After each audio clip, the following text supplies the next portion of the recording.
அனைவருக்கும் வணக்கம். அடடடடடா அடடடடா எத்தனை அடை போட்டாலும் தாங்காதுங்க. சூப்பருங்க. அப்படி தாங்க அல்டிமேட்டுன்னு சொல்லணுங்க. அட ஆமாங்க, நம்ம விஜயை காவேரி பார்த்துட்டா பார்த்துட்டா பார்த்துட்டா அப்படின்னு சந்தோஷப்படுறதா, நம்ம விஜய் காவேரியை பார்க்கலையே பார்க்கலையே பார்க்கலையே அப்படின்னு சோகமாக சொல்கிறதான்னு தெரியல. எது எப்படியோங்க, ரொம்ப நாளைக்கு ஜவ்வு மிட்டாய் மாதிரி இழுக்காம தலைவனை பார்த்துட்டாங்க. அதுவும் எப்படி தான் கனவுல வந்தவனா நினச்சி கண்ணுக்குள்ளே அப்படியே காதலை வர வச்சு, இல்லை காதல்னு சொல்ல முடியாது, ஏதோ நமக்குள்ளே மிஸ்மரிசம் பண்ணுறான் அப்படிங்கிற மாதிரி பார்க்குறாங்க. ஆனால் ஒன்று நெருடலுங்க, என்னங்க இது பார்த்தோன்னா அப்படி விஜய் அப்படின்னு வெண்ணிலா சொன்னாங்க இல்லையா, அந்த மாதிரி விஜய் அப்படின்னு நினப்பு வரவேணாமா. கொஞ்சம் கொஞ்சமாக சரி ஏதோ ஒன்று கதையை இழுத்தடிச்சு இன்னும் ரோமியோ ஜூலியட் மாதிரி நல்ல லவ்லேயே விட போகிறாங்க போல இருக்குது டைரக்டர். நமக்கு ஒரு சந்தோஷம்தான், இருந்தாலும் கனவுல வந்தவரை பார்க்குறாங்க, அப்படியே ரசிக்கிறாங்க. அதை விட அவங்க அம்மா கிட்ட போய் சொல்கிறாங்க, பார்த்தீங்களா காவேரி, அம்மா நான் பார்த்தேம்மா, அழகா அப்படி இருந்தாருமா. என்னடி சொல்கிற, நேரில் வந்தவங்க கனவுல வருவாங்க, உனக்கு என்ன வித்தியாசமாக இருக்குது, அதாம்மா தெரியல, ஏம்மா அப்படின்னு கேட்க, அதெல்லாம் சும்மாடி விடுடி அப்படிங்கிறாங்க. ஆனாலும் காவேரிக்கு மனசுக்குள்ள இவ தான் நம்ம பாப்பாவோட அப்பாவா, இவர் ஏன் நம்ம கனவுல வரணும், இவருக்கு நமக்கு என்ன சம்பந்தம் அப்படின்னு புள்ள மனசுக்குள்ள காதல் வலை மாவு ஆட்ட ஆரம்பிச்சிருச்சு. அடுத்து முக்கியமாக உனக்கு ஒன்று சொல்லணுண்டி அப்படிங்கிறாங்க. என்னம்மா, உன்னை பொண்ணு பார்க்கறதுக்கு அதான் வேணான்னு சொல்லிட்டேன்ல. இல்லடி இன்னைக்கு சாயந்தரம் வர்றாங்கடி. என்னம்மா சொல்கிற, நான் தான் வேணான்னு சொல்லிட்டேனே, நீ என்னம்மா லூஸா இவனு கத்துறாங்க. எனக்கு கல்யாணம் வேணாம், ஒன்று வேணாம், எனக்கு கல்யாணங்கிற எண்ணமே என் மனசில் இல்லையம்மா, நான் ஏற்கனவே வாழ்ந்து முடிச்ச மாதிரி என் மனசுக்குள்ளே தோணுதுமா அப்படின்னு காவேரி சொல்கிறாங்க. ஆனாலும் பார்த்தீங்கன்னா அதெல்லாம் முடியாதுடி, இன்னைக்கு உங்க எல்லாரும் வர்றாங்க அப்படின்னு சொல்ல பார்த்தா யமுனாவும் இவங்களும் வந்துடுறாங்க, பக்கம் தானே, அதனால் அங்கேருந்து வந்துடுறாங்க. நம்ம நிவினும் மாப்பிள்ளை வீட்டுக்காரங்களும் வந்துடுறாங்க. நிவின் மாப்பிள்ளை பார்க்குறாரு காவேரிக்கு. என்ன கொடுமை சரவணான் மாதிரி தான் தோணுது. என்ன சொல்கிறது, இதெல்லாம் எப்படி ஏற்றுக்கிறதுன்னு தெரியலைங்க. பிடிச்ச சீரியல் அப்படிங்கிற காண்டி போ தள்ளு தள்ளு அப்படின்னு போயிட்டே இருக்குது. காக்கைக்குன்னு தன் கொஞ்சம் பொன் கொஞ்சங்கிற மாதிரி. இப்போ என்னென்னா மாப்பிள்ளை வீட்டுக்காரங்க வந்துடுறாங்க. வர்றதுக்கு முன்னாடியே காவேரியை பிடிச்சி வான் பண்ணிடுறாங்க, வாயை மூடிட்டு பேசாமல் இருக்கணும், இந்த அம்மா மேலே கொஞ்சமாவது மதிப்பு இருந்துச்சுன்னா நீ அமைதியாக இருக்க, இல்லையா நான் உங்கள் அப்பா போன இடத்துக்கே நானும் போயிடுறேன் அப்படின்னு சொல்லவும், காவேரி வேறு வழி இல்லை, அப்படி தானே கொண்டாடுவாங்க, ஏன்னா பெத்த புள்ள மட்டும் இருக்குது, காவேரி போயிட்டா அப்படின்னு சொன்னோன்னே விஜய் நம்பினார் இல்லையா, அதே மாதிரி தான் இப்போ இவங்களும் அம்மா போயிடுவாங்களே அப்படின்னு சொல்லிட்டு சொன்ன கையோடு அப்படியே அமைதியாயிடுறாங்க. மாப்பிள்ளை வீட்டுக்காரங்களும் வந்துடுறாங்க, பூவை வைக்கிறாங்க, பொண்ணு அழகாக இருக்கா, சூப்பராக இருக்கா அப்படி இப்படின்னு செம்மையாக எல்லாரும் பில்டப் மேலே பில்டப், அது அழகு தான், நீங்கள் சொன்னா தானே எம்மா என்னம்மா நீ அப்படின்னு தான் மாப்பிள்ளையோட அம்மாவை சொல்லணும். மாப்பிள்ளையோட அம்மாவுக்கு காவேரி ரொம்ப பிடிச்சி போகுது. இப்போவே நீங்கள் என் மருமகளை என் வீட்டுக்கு அனுப்பிடுங்க அப்படின்னு சொல்ல கழுத்தில் இருக்க செயின் எடுத்து போட போகிறாங்க. அதெல்லாம் வேணாம் அப்படின்னு காவேரி தடுக்கிறாங்க. ஏம்மா தடுக்கிற, நீ ஏன் இப்படி சோகமாக இருக்க, உனக்கு என் மாப்பிள்ளையை பிடிக்கலையா, என் பையனை பிடிக்கலையா, அவன் நல்லா இல்லையா அப்படிங்கல நிமிர்ந்து சாரதா பார்க்க, சாரதா உடனே பேசுடி, நல்லபடியாக பேசுடி, சிரிடி அப்படிங்கிறாங்க. சரின்ட்டு வேறு வழி இல்லாமல் அப்படிலாம் இல்லை, உங்கள் பையன் நல்லா தான் இருக்கார் அப்படிங்கிறாங்க.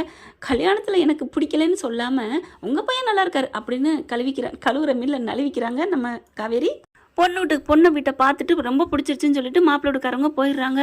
போனதுக்கப்புறம் இங்கே பாருடி, உனக்காக என்னென்ன கொடுத்துட்டு போயிருக்கா பாரு. அம்மா இதெல்லாம் நான் கேட்டேனா, இந்த செயினே உனக்கு போட போச்சு, நீ தான் வேணான்னு சொல்லிட்ட. அம்மா பேசாமல் இரு, நீ சொன்னேங்கிறக்காண்டி தான் நான் பேசாமல் உட்காந்துருந்தேன், மற்றபடி நீ எனக்கெல்லாம் பிடிச்சிக்கல அப்படின்னு ரூம்குள்ளே போகுது. இங்கே பாருடி காவேரி, ஏன்டி இப்படிலாம் பேசுகிற, எத்தனை காலத்துக்குடி நான் இருக்க போகிறேன், அதெல்லாம் அக்கா தங்கச்சிக்கு இருக்காங்கன்னு நீ சொல்லாதடி, அவளுகளும் அவங்கவுங்க குடும்பத்தை தாண்டி பார்ப்பாங்க. நர்மதா இருக்காமா, நர்மதா எத்தனை நாளைக்கு இருப்பா, படிப்பு முடிஞ்சு அவன் பாட்டு கல்யாணம் பண்ணிட்டு போயிடுவாடி, உனக்கு நான் இருக்கையிலே பண்ணிடணுடி, என் பேச்சை கேளுடி அப்படின்னு காவேரி பிடிச்சி கெஞ்சுறாங்க. அதெல்லாம் முடியாது அப்படிங்கிறாங்க.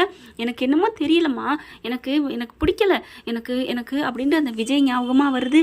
என்னடி அந்த நேரில் பார்த்தியே அந்த காவேரி அவங்க அப்பா, அந்த ஞாபகமாக வருதா உனக்கு, வேணா அவன்கிட்ட கேளு அப்படின்னு சொல்ல. அம்மா என்னம்மா நீ என்னை பற்றி நினச்சிட்டு இருக்க அப்படின்னு காவேரி கத்துறாங்க.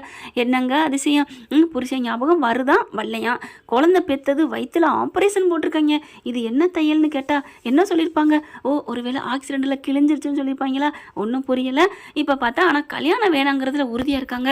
காவேரி அம்மா என்ன பண்ணுறாங்க, சாரதா ஸ்டெப் பை ஸ்டெப்பாக அடி மேலே அடி அடித்தா அம்மி நகருன்னு சொல்லுவாங்க இல்லையா, அந்த மாதிரி தாங்க இப்போ 2-3 நாளாகவே அதை போட்டு படுத்தி எடுக்கிறாங்க. இங்கே பாரு, நீ கல்யாணம் பண்ணலைன்னா இப்போ நான் என்ன பண்ணுவேன்னு எனக்கே தெரியாது, பாரு மாப்பிள்ளை வீட்டுக்காரங்க ஃபோன் பண்ணியிருக்காங்க அப்படின்னு சொல்லிட்டு லைனில் இருக்கிறாங்க. சொல்லுடி, அடுத்த வாரமே நல்ல நாள் இருக்கான், கல்யாணத்தை முடிச்சிருவோங்கிறாங்க, சொல்லு அப்படின்னு சொல்ல. இல்லை நான் போகிறேன். என்னடி போகிற, எப்போ பாரு அந்த குட்டியவே நினச்சிட்டு இருக்க, நீ ஸ்கூலுக்கே போக வேணாவா, நீ வேலைக்கெலாம் போக வேணான்னு சொல்லிட்டாங்க, அவங்க நல்ல வசதியானவங்க, நீ வேலைக்கு போய் தான் சாப்பிடணும் அவசியம் இல்லை அப்படின்னு சாரதா சொல்ல, என்னம்மா கல்யாணம் பண்ணுன்னு சொன்னேன், இப்போ நீ வேலைக்கு போக வேணான்னு சொல்கிற, எனக்கு பிடிச்ச குழந்தை, ஒரு பிடிச்ச உயிரினம், ஒரு எனக்கு பிடிச்சதுமா, அது கூட இருக்கக்கூடாதுங்கிற என்ன, அப்போ என் வாழ்க்கையை நீ முழுசாக அப்படியே புதைச்சலான்னு நினைக்கிறியா அப்படின்னு கேட்கல. ஆமாடி நான் தாண்டி புதைக்கிறேன் விடுடி அப்படின்னு சொல்லிட்டு வேகமாக போயிட்டு மாத்திரை எடுக்கிறாங்க. இப்போ இது எதுக்கு எடுக்கிற அப்படின்னு பின்னாடி ஓடி வந்து தடுக்கிறாங்க. முடியாதடி அப்படின்னு குபுக்குன்னு வாய்க்கில் போட்டுக்கிறாங்க. அவ்வளோ அம்புட்டு மாத்திரையும் போட்டோன்னே அம்மா அம்மா என்னம்மா ஏம்மா அப்படின்னு சொல்லி கத்துறாங்க. போதுண்டி நான் போயிடுறேன், நான் ஏன் இந்த உலகத்தில் இருக்கணும் அப்படின்னு சொல்ல யமுனா வந்துடுறாங்க. எல்லாம் இருந்துட்டு ஏண்டி இப்படி பண்ணுற அக்கா, ஏக்கா அப்படி பண்ணுற அப்படின்னு ஆஸ்பத்திரி தூக்கிட்டு போகிறாங்க. அதுக்கப்புறம் ஒரு வழியாக காப்பாத்துறான்னு வைங்களேன். ஆனாலும் பார்த்தீங்கன்னா என்னை ஏன் காப்பாற்றினேன், ஏண்டி யமுனா காப்பாற்றினேன், நான் போயிடுறேன்டி, இந்த உலகத்தை விட்டே போகிறேன், அவன் மட்டும் தனியாக இருக்கட்டும் அப்படி இப்படின்னு சொல்ல, அம்மா அப்படிலாம் இல்லைம்மா அப்படிங்கிறாங்க. ஸ்கூல்லேருந்து ஃபோன் பண்ணுறாங்க. அந்த பாப்பா தாங்க பண்ணுது. என்னன்னு பார்த்தா என்ன வரல அன்னைக்கு அப்படின்னு கேட்குறாங்க. ஏன் 2 நாளாக வரல, இல்லை முடியலை, எங்கள் அம்மாவுக்கு முடியலை, அதான் நான் வரல அப்படின்னு, எனக்கு ஒரு வாரத்துக்கு நான் வரல அப்படின்னு லீவ் போட்டுறாங்க காவேரி. பார்த்தா இந்த காவேரி குட்டிமாவுக்கு இருக்க முடியல. ஐயோ மிஸ் இல்லாமல் என்னால் இருக்க முடியல டாடின்னு வீட்டில் போயிட்டு அழுகுது புலம்புது. ஏன்டா கவலைப்படாதடா, இல்லை என்னன்னு தெரியல, 1 வாரம் லீவ் போட்டிருக்காங்க அப்படின்னு சொல்ல, என்னவா இருக்கும் அவங்க அம்மாவுக்கு முடியலையா டாடி, அப்புறம் என்னம்மா விடு, என்னால் ஸ்கூலில் இருக்கவே முடியல, என்னை கவனத்தை செலுத்த முடியலை டாடி அப்படிங்கிறாங்க. சரி சரி அப்பா இருக்கேன்ல, அப்படித்தாம்மா அடுத்தவங்களாம் நம்ம கடைசி வரைக்கும் வரமாட்டாங்க, நீ கண்டுக்காத விடு அப்படிங்கிறாரு. நான் அப்பா இருக்கேன் அப்படின்னு சமாதானப்படுத்துகிறாங்க. இங்கே பார்த்தீங்கன்னா சாரதா காவேரி மனசை கொஞ்சம் கொஞ்சமாக மாற்றிடுதுங்க. கடைசியாக பார்த்தா பாப்பாவை பார்க்குறதுக்கு நேராக போயிடுது. மிஸ் வந்துட்டீங்களா அப்படின்னு சொல்லல அழுகுறாங்க காவேரி. ஏன் மிஸ் அழுகுறீங்க, எனக்கு இனிமேல் உன்னை பார்க்க முடியாதுடா, ஏன் மிஸ், எங்கள் அம்மா இந்த மாதிரி அப்படின்னு எல்லாத்தையும் எடுத்து சொல்கிறாங்க. கல்யாணம் வேணான்னா அடித்து சொல்லிட வேண்டியதானே மிஸ், நீங்கள் நம்ம வீட்டுக்கு பேசாமல் வந்துருங்களே. என்னம்மா சொல்கிறேன், ஆமாம் இந்த கல்யாணத்துலேருந்து தப்பிக்கிறதுக்கு நான் ஒரு ஐடியா சொல்கிறேன், பேசாமல் எங்கள் வீட்டுக்கு வந்துட்டு எங்கள் அப்பாவை நீங்கள் கட்டிக்கிறீங்களா அப்படின்னு கேட்க அவங்களுக்கு ஒரு மாதிரி உள்ளுக்குள்ள சந்தோஷம் வருது. இல்லைப்பா எங்கள் அம்மா வேறு முடிவை எடுத்துருவாங்க, அதனால் நான் ஒன்றும் பண்ண முடியல, எங்கள் அம்மாவுக்காக சரின்னு சொல்கிறேன், எனக்கு கல்யாணமே வேணான்னு தான் நான் சொல்லிக்கிட்டு இருக்கேன். ஆனால் இன்னொன்று பாப்பா, என்ன மிஸ் அப்படின்னு கேட்க, எனக்கு கனவுல அடிக்கடி உங்கள் அப்பா முகம் தான்ப்பா வந்துக்கிட்டே இருக்குது, அது ஏன்ப்பா அப்படின்னு கேட்க, மிஸ் அப்போ எங்கள் அப்பாவை நீங்கள் விரும்புகிறீங்க அப்படின்னு சொல்ல, அப்படிலாம் இல்லைம்மா ஆனால் ஏன்னு தெரியலை அப்படின்னு சொல்லிட்டு நான் கிளம்புறேன், அம்மா இங்கே பார் கால் பண்ணிகிட்டே இருக்காங்க, மிஸ் நான் உங்களை பார்க்க முடியாதா, பார்க்க முடியும், அடுத்த வாரம் கல்யாணம், நீ வந்துடுறியா என் கல்யாணத்துக்கு அப்படின்னு சொல்ல, ஓகே மிஸ் அப்படின்னு சொல்லிட்டு பார்க்குறாங்க. மிஸ் நீங்கள் நம்ம வீட்டுக்கு வந்துருங்க மிஸ் அப்படின்னு மறுபடியும் கேட்க, இல்லைம்மா முடியாதுடா செல்லம் அப்படின்னு சொல்லிட்டு விடை பெற்றுறாங்க. அப்படியே அழுகுது இந்த பாப்பா. கொஞ்ச நாளைக்கு முன்னாடி எவ்வளோ சந்தோஷமாக இருந்தேன், இந்த அம்மாவையும் பறிச்சுக்கிறிச்சே கடவுள் அப்படின்னு வந்துக்கிட்டு போயிடுறாங்க. வீட்டுக்கு போய் குப்பர் அடித்து அழுதுகிட்டே கிடக்குறாங்க. விஜய் பார்க்குறாரு, என்னடா என் குட்டிமாவுக்கு என்னாச்சு, ஏன் ஒரு மாதிரி இருக்கீங்க அப்படி பார்த்தா கண்ணு 2 செவந்து போயிருக்கு. அழுது ஏன்டா அழுகிற, எனக்கு எல்லாமே எனக்கு இல்லாமல் போச்சு ஏன்டா அப்படிங்கல, நான் அந்த காவேரி மிஸ் சொன்னேன்ல, ஆமாம் நம்ம வீட்டுக்கே கூட்டி வந்துடலாம், நான் அம்மாவை ஆக்கிக்கலாம், உங்களுக்கு கல்யாணம் பண்ணி வைக்கலாம்னு நினச்சேன், ஐயோ நான் அம்மாவை தவிர நான் வேற ஆளையும் கல்யாணம் பண்ணிக்க மாட்டேன்னு உனக்கு தெரியாதா, அதை ஏன் நீ நினைக்கிற, இல்லைப்பா எனக்கா நீங்கள் சம்மதிப்பீங்கன்னு எனக்கு தெரியும், சம்மதிப்பீங்களா மாட்டிங்களா, உனக்காக நான் சம்மதிப்பேன் தான், இதே மாதிரி தான் அந்த மிஸ்ஸுக்கும் இப்போ அவங்க அம்மா கட்டாயப்படுத்தி வேறு கல்யாணம் பண்ணி வைக்க போகிறாங்க, என்ன பாப்பா சொல்கிற அப்படின்னு கேட்க, ஆமாம் கல்யாணம் பண்ண போகிறாங்களா அப்படிங்கல. இங்கே கீழே தாத்தனுக்கும் அவங்க மாமனுக்கும் ரொம்ப சந்தோஷம், சித்தப்பனுக்கும் எப்படியோ கல்யாணம் பண்ணி தொலையட்டும் அப்படின்ட்டு இங்கே பாப்பா என்ன பண்ணுறாங்க, ரொம்ப அழுகுது, எனக்கு அழுகையாக வருதுப்பா, என்னால் தாங்க முடியலப்பா, அவங்க இன்னொருத்தவங்கள கல்யாணம் பண்ணி போயிட்டா நான் அவங்கள பார்க்க முடியாதா, நான் அவங்கள அம்மாவாக நினச்சிட்டேன் தெரியுமா, அவங்களுக்கும் இன்னொன்று தெரியுமா அப்படிங்கல, என்ன அப்படிங்கல, வேணாம் நான் சொல்லி என்ன நடக்க போகுது அப்படின்னு சொல்லி, இங்கே பாருடா குட்டிமா சொல்லுடி, அப்படியே காவேரி மாதிரியே பண்ணுவேன், சொல்லு அப்படிங்கிறாங்க. இங்கே பாரு நீ அழுதெல்லாம் புண்ணியம் இல்லைம்மா, அந்த பொண்ணுக்கு என்ன பிடிக்கணும்ல, நான் நினச்சா நீ நினச்சா முடியுமா, ஐயோ அப்பா அதைத்தான் நான் சொல்ல வந்தேன் அப்படின்னு பட்டுன்னு எந்திரிக்குது. என்னடா சொல்கிற, அவங்க கனவுல நீங்கள் போனீங்களா, நான் அவங்க கனவுல போனேனா, ஆமாம் அவங்க கூட அவங்க கல்யாணம் பண்ணி வாழ்ந்தது மாதிரி அவங்களுக்கு கனவு வந்துக்கிட்டே இருக்கான் அப்படின்னு சொல்ல, என்னம்மா சொல்கிற ஒன்றும் புரியலைங்கிறாங்க. கல்யாணத்துக்கு நம்மளை வர சொல்லியிருக்காங்க போவோம்மா அப்படின்னு கேட்க, போவோம் தேங்க்யூ டாடி, ஆனால் அவங்களே நம்ம வீட்டுக்கு கூட்டு வந்துடலாமா, எப்படிடா கல்யாணம் ஆகிட்டா நம்ம எப்படி வீட்டுக்கு வருவாங்க, எப்படி வருவாங்க, வர முடியாது, அதெல்லாம் முடியாது, நீங்கள் நினச்சா முடியும் தானே, நான் அப்படி தான் உங்களே நினச்சிட்ருக்கேன் அப்படின்னு. அப்படியே பாவம் அந்த பச்சை பிள்ளை என்ன பண்ணும். இப்போ பார்த்தீங்கன்னா கங்கா வந்துடுறாங்க, எல்லாம் வந்துடுறாங்க, கல்யாண ஏற்பாடு தடபுடலாம் நடந்துட்டுருக்கு, காவேரி உருன்னே இருக்குது, ஏண்டி இப்படி மூஞ்ச தூக்கி வச்சுட்ருக்க, போமா எனக்கு அந்த குட்டி பாப்பா பார்க்காம இருக்க முடியல, வேணா கல்யாணத்துக்கு வர சொல்லு, நான் சொல்லிட்டேனே அதான் நான் பார்த்தேன், நீ சொல்லாமல் இருப்ப அப்படின்னு சொல்லிடுறாங்க. கல்யாணம் நைட்டே வர சொல்கிறாங்க, ஆனால் நைட்டு வர முடியலன்னு எங்கள் வீட்டில் இந்த பாப்பாவுக்கு கொஞ்சம் ஜுரமாக இருக்குது, ஆனால் ஏன்னா கையை விட்டு அம்மா போதேங்கிற வருத்தத்தில் நாளைக்கு ஆஸ்பத்திரிக்கு கூட்டு போகணும் அப்படின்னு கிளம்புறாங்க. ஆஸ்பத்திரிக்கு பாப்பா வரலையா அப்படின்னு காவேரி கேட்க, வந்துடுறேன் மிஸ் வந்துடுறேன் அப்படிங்கிற வீடியோ கால் அடிக்குது. கல்யாணத்தில் அழகாக ட்ரெஸ் பண்ணி சூப்பராக இருக்காங்களா காவேரி. அதை பார்த்துட்டு, மிஸ் நீங்கள் அழகாக இருக்கீங்க மிஸ், சூப்பராக இருக்கீங்க, ஐயோ எனக்கு ஆசையாக இருக்குது, உங்களை என் அம்மாவாக ஆக்கிக்கணும் ஆசைப்பட்டேன், போங்க மிஸ் அப்படின்னு சொல்ல, நீ வரலையா அப்படின்னு சொல்ல, எனக்கு ரொம்ப முடியலை, நீங்கள் என்னை விட்டு போகிறீங்கிறதுனால எனக்கு ஜுரம் வந்துருச்சு, அதனால நானும் டாடியும் ஆஸ்பத்திரிக்கு வந்திருக்கோம், இப்போ அப்பா அங்கே பில்லு கட்ட போயிருக்காங்க அப்படின்னு சொல்லிட்டு காமிக்கிறாங்க. அவர் கட்டிக்கிட்டு இருக்காரு பணம். அப்படியே பார்த்தோன்னே அவங்க அப்படியே விஜய் பார்த்தோன்னே விஜய்னு அவருக்கு ஒரு மாதிரியாக தோணுது. ஓகே அப்படின்னு சொல்லிட்டு பர்ஸை அப்படி எடுத்து பண்ணுறாரு. வீடியோ காலில் பர்ஸுக்குள்ளே காவேரி ஃபோட்டோ இருக்குது. என்னம்மா அதுக்குள்ளே என் ஃபோட்டோ இருக்குது, அது எங்கள் அம்மா ஃபோட்டோ மிஸ் அப்படிங்கிறாங்க. என்ன மாதிரி இருக்குது, இது என்னோட சேலை, நான் இது சேலை கட்டுனது என்கிட்ட இருக்கே, இதே மாதிரி இருக்கே அப்படின்னு சொல்லிட்டு ஒரு மாதிரியாக குழம்புது. இந்த கல்யாணம் வேணான்னா எங்கள் அம்மா கேட்குதா, எனக்கு வேணாமா கல்யாணம் அப்படின்னு மறுபடியும் புலம்ப, என்னடி யார்கிட்ட பேசிகிட்டு இருக்க, இவக்கிட்டையா அப்படின்னு பிடிங்க, இங்கே பாரு பாப்பா, அவளை கொஞ்சம் கல்யாணம் பண்ணிக்க சம்மதிக்க சொல்லு பாப்பா அப்படின்னு சொல்லிட்டு ஃபோனை வைக்கிது. ஏமா அவகிட்ட இப்படி ஹார்ஸாக பேசுகிற அப்படின்னு கத்துறாங்க காவேரி. நீ சும்மா இருடி, இன்னும் கொஞ்சம் நேரத்தில் முகூர்த்தத்தில் உட்காந்துட்டு யார் கூட போய் பேசிக்கிட்டு இருக்க, அப்புறம் நாளைக்கு என்ன நினைப்பாங்க, ஓ கல்யாணம் ஆகிட்டா எனக்கு சுதந்திரமாக பிடிச்சவங்ககிட்ட நான் பேசக்கூடாதா, இதுக்கு தான் நான் வேணான்னு இந்த கல்யாணம் கேட்டியா, இங்கே பாரு காவேரி, நான் கையில் வச்சுக்கிட்டே தான் இருக்கேன், நீ கல்யாணம் வேணான்னு சொன்னேன், நான் அப்புறம் இதை நான் சாப்பிட்ருவேன் அப்படிங்கிறாங்க. எனக்கு என்னமோ பிடிக்கலம்மா, எனக்கு அந்த விஜயத்தான் பிடிச்சிருக்கு, அவர் கூட நான் வாழ்ந்த மாதிரி எனக்கு தெரியுதுமா அப்படின்னு சொல்ல, ஐயோ என்ன விஜய் யாரும் சொல்கிறா புரியலையே அப்படின்னு நொந்துக்கிட்டு இருக்குது சாரதா. பாப்பாவுக்கு ட்ரீட்மெண்ட் முடிச்சுட்டு கிளம்புறாங்க. வீட்டுக்கு போகிறாரு. அப்பா ப்ளீஸ்ப்பா கல்யாணத்தையாவது பார்ப்போம்ப்பா, ஓ சாரிடா உன் ஆசையை நான் நிறைவேற்றுறேன் வா அப்படிங்கல, என் டாடினா டாடி தான் அப்படின்னு சொல்லிட்டு கார் எடுத்துகிட்டு வராங்க. அங்கே பக்கத்தில் அங்கே மண்டபம் சின்னதாக தான் பிடிச்சிருக்கிறாங்க. ஆனால் மாப்பிள்ளை வீட்டுக்காரங்க பெருசாக பிடிக்கணுங்கிறாங்க, வேணாம் சிம்பிளாக இருக்கட்டும் அப்படின்னு சாரதா சொல்கிறாங்களா, அதனால் சிறுசாக பிடிச்சிடுறாங்க. போயிட்டு வண்டியை நிப்பாட்டுறாங்க. வண்டியை நிப்பாட்டியில் பார்த்தா காவேரின் பேரை பார்க்குறாரு. அந்த பேரை தொட்டு தொட்டு பார்க்குறாரு. நம்ம பொண்டாட்டி நேம் நம்ம புள்ள நேம் அப்படின்னு பார்க்குறாரு.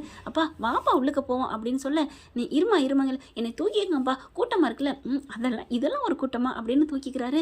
இங்கே பார்த்தா உள்ளுக்குள்ளேயும் போயிடுறாங்க. கரெக்டாக மேடையில் பொண்ணை கூட்டிகிட்டு வாங்கன்னு சொல்கிறாங்க. பொண்ணு அப்படி குனிஞ்ச வாக்கில் வந்து உட்காருது. பிடிக்கவே இல்லை, அழுகுது காவேரி சாரதாட்ட. ஆனாலும் அக்கா தங்கச்சிங்க எல்லாம் கம்பல் பண்ணி கூட்டிகிட்டு வராங்க, உட்கார வைக்கிறாங்க. இங்கே தாலி எடுத்து எல்லாத்தையும் ஆசீர்வாதம் வாங்குறாங்க. விஜயும் பாப்பாவும் வந்து நிற்கிறாங்க. அப்பா நம்ம மிஸ்ஸுக்கிட்ட போவா, இரு தாலி கட்ட போகிற நேரத்தில் போய் நிற்கக்கூடாது, தப்பாயிரும்ல அப்படிங்கிறாங்க. ஓகே டேடி அப்படின்னு சொல்ல தாலி எடுத்துட்டு நிவினும் யமுனாவும் எல்லாத்துட்டையும் காமிச்சிட்டு வராங்க.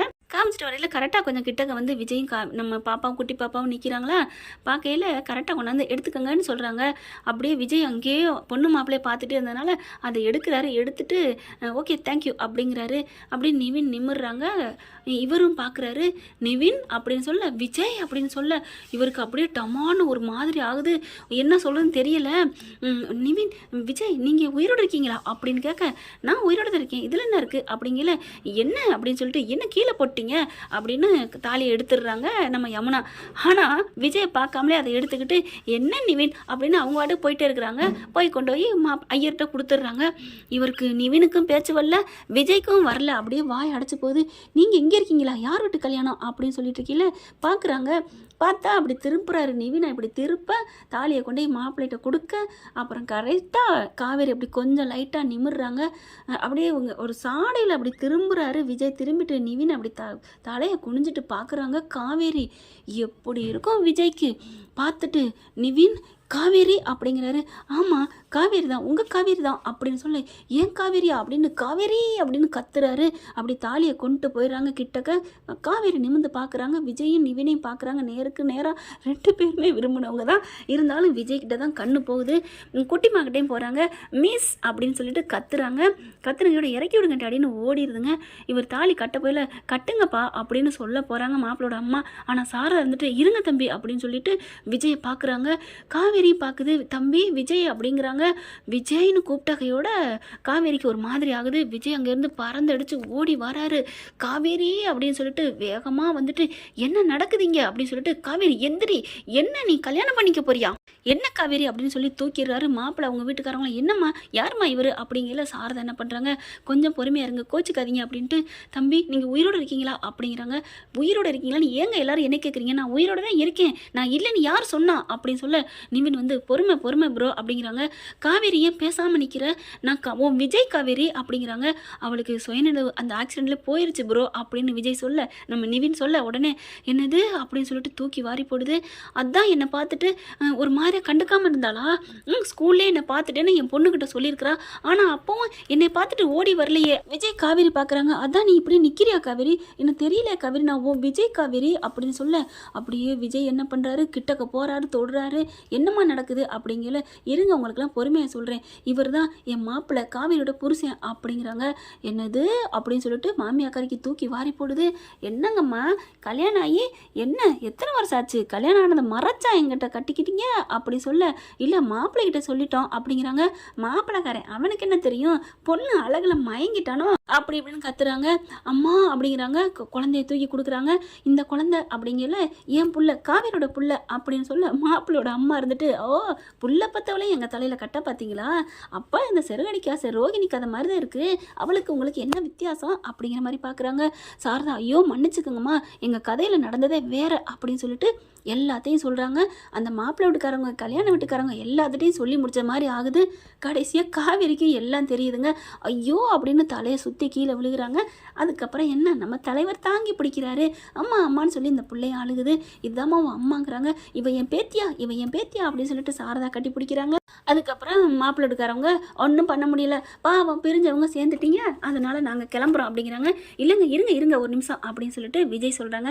எல்லாரும் பொறுமையாக என்னை மன்னிச்சுக்கோங்க, இவன் என் பொண்டாட்டிங்க, இவன் என் நினப்பு இல்லாமல் இருந்திருக்கா, நான் அவன் நினப்போடே நான் வாழ்ந்திருக்கேன் அப்படிங்கிறாங்க. பாப்பா இருந்துட்டு எங்கள் அம்மா மாதிரியே இருக்கீங்க, நான் சொன்னேன் மிஸ் சொன்னேனாங்கிறாங்க. அப்படியே காவேரிக்கு எல்லா நினப்பு வருது. கொஞ்சம் கொஞ்சமாக எனக்கு ஞாபகம் வருது. கொஞ்சம் கொஞ்சமாக விஜய் நமக்கு ஆப்ரேஷன் பண்ண போனோம் தானே ஞாபகம் இருக்கா அப்படிங்கிறாங்க. விஜய்ன்னு சொல்லிட்டு அப்படியே ஓடி வந்து கட்டிக்கிறாங்க.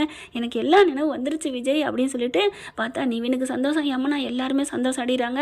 அப்புறமா மாப்பிள்ளை எடுக்கிறாங்க. மறுபடியும் கிளம்ப இருங்கம்மா அப்படின்னு சொல்லிட்டு, காவேரி இப்போ நான் தாலி கட்டணும் காவேரி அப்படின்னு சொல்லிட்டு எல்லாரும் எங்களை மன்னிச்சுக்கோங்க அப்படின்னு சொல்கிறாங்க. ஏப்பா நீ மன்னிப்பு கேட்குற, உன்னோட உண்மையான காதலை உன் கை கிட்டக்க வந்துருச்சு, உன் கை கூடிருச்சுப்பா, நீ தாலியை கட்டு அப்படிங்கிறாங்க. அதுக்கப்புறம் சாரதா பார்க்குது. சாரதாவை காவேரி முறைக்கிறாங்க. ஏம்மா என் வாழ்க்கையில் எவ்வளோ பெரிய விஷயத்த மறைச்சிட்டேன், எப்படிம்மா நான் விஜய் மேலே உயிராக இருக்கேன்னு தெரிஞ்சும் ஒரு குழந்தை பெற்றவன் தெரிஞ்சு இன்னொரு ஆள் கட்டி வைக்க பார்த்தேன் இல்லடி அப்படிங்கிறாங்க. உடனே பார்க்குறாங்க. விஜய் ப்ரோ நீங்கள் தப்பாக நினைக்காதீங்க. இல்லை நான் ஏன் தப்பாக நினைக்க போகிறேன் அப்படின்னு சொல்ல, இல்லை காவேரி இந்த கல்யாணத்துக்கு சம்மதிச்சது எல்லாம் பிளாக்மெயில் பண்ணியிருப்பாங்கன்னு தெரியாதா என்ன, எங்கள் வீட்டில் பண்ணதுக்கு நான் மறந்துட்டு இருக்கல என் பொண்டாட்டியா அப்படின்னு சொல்ல, எவ்வளோ நல்லவராக இருக்கீங்க ஐயோ அப்படின்னு கையை பிடிக்கிறாரு நிவின். எப்படிங்க இந்த நிலைமையில மற்ற நாளாக இருந்தால் நானாக தானே சொல்லிப்பேன், என்னை விட்டுட்டு நீ இன்னொரு கல்யாணத்துக்கு எப்படி சம்மதிச்சேன்ட்டு. விடுங்க நிவின், என் பொண்டாட்டியை பற்றி எனக்கு தெரியாதா என்ன, சாரதாத்தை பிளாக்மெயில் பண்ணியிருப்பாங்க. ஆமாம் மாப்பிள்ளை என்னை மன்னிச்சுக்கோங்க மாப்பிள்ளை அப்படிங்குது. ஒரு வழியாக எல்லாம் பிரச்சனை முடியுது. தாலியும் கட்டிடுறாரு. பின்னாடி 3வது முடிச்சா அவங்க பாப்பா தாங்க போடுறாங்க. மகள் தாய்க்கு கட்டிய தாலின்னு சொல்லலாங்க, அந்த அளவுக்கு கட்டிடுறாங்க. அம்மானு 3 பேரும் கட்டி பிடிச்சிக்கிறாங்க. கல்யாணம் நல்லபடியாக முடியுது.